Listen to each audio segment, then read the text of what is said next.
नमस्कार दोस्तों। भारत के नए उपराष्ट्रपति सीपी राधाकृष्णन ने राष्ट्रपति भवन में पद और गोपनीयता की शपथ ले ली है।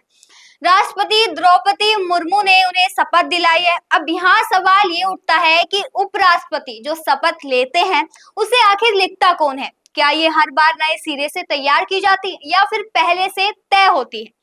असल में उपराष्ट्रपति की शपथ का प्रारूप किसी इंसान द्वारा बार बार नहीं लिखा जाता। ये जैसा लिखा है वैसा ही भारतीय संविधान में पहले से दर्ज है। संविधान का अनुच्छेद 69 और तीसरी अनुसूची उपराष्ट्रपति की शपथ और उसमें शामिल शब्दों को साफ तौर पर तय करते हैं। जब संविधान बन रहा था तब संविधान सभा ने ही ये शपथ पत्र तैयार किया था और उसी को स्थायी रूप से संविधान में जोड़ दिया गया।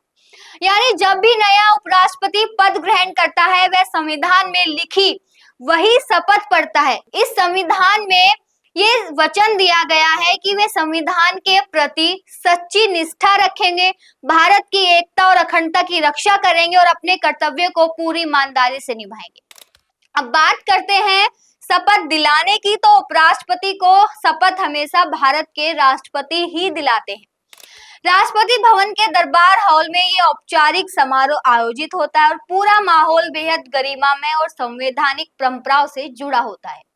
सीपी राधाकृष्णन ने हाल ही में विपक्षी उम्मीदवार बी सुदर्शन रेड्डी को हराकर ये चुनाव जीता है। इससे पहले जगदीप धनखड़ इस पद पर थे, लेकिन स्वास्थ्य कारणों से उन्होंने इस्तीफा दे दिया था। अब ये जिम्मेदारी राधाकृष्णन के हाथों में है।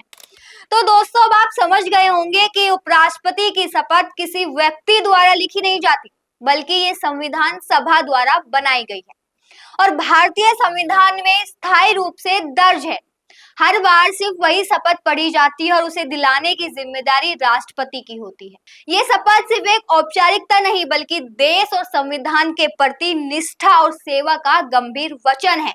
तो आज की हमारी प्रस्तुति यहीं समाप्त होती है। आप जुड़े रहे इसके लिए आपका धन्यवाद। उम्मीद है आपको ये जानकारी उपयोगी लगी होगी। हम फिर मिलेंगे एक नई चर्चा और नई जानकारी के साथ। मैं हूँ नीलम चौधरी, आप देख रहे थे नेक्स्ट जेन पॉडकास्ट। नमस्कार।